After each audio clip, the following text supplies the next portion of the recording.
படத்துக்காரர் என்ன 3000 ரூபாய்க்கு மூக்குத்தி இருக்கா? இருக்க எங்க இருக்கு? இந்த அடவு கடையில.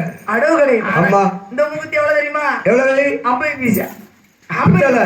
பக்கத்து வயலுக்கு வாக்கப்பட்டவர் அப்படிதான் இருக்கும். அப்ப எங்க அண்ணன் பக்கத்து வெறும்பைய வெறும்பையில குடியிருக்க கூட வீடு இல்லை. ஆமா. ஏழு காலு இருந்துச்சு. போன சீசன்ல அவ்வளோத்தையும் வித்துட்டான். வித்து எங்க போட்டான்? வைப்பாட்டி போட்டான். அப்ப நீ வேஸ்ட். நான் வேஸ்ட் தான். ஆமா. நான் ஊருக்குள்ள உமர் கூட அழைக்கல. அப்புறம் எங்க அண்ணன் தகுதி முன்னாடி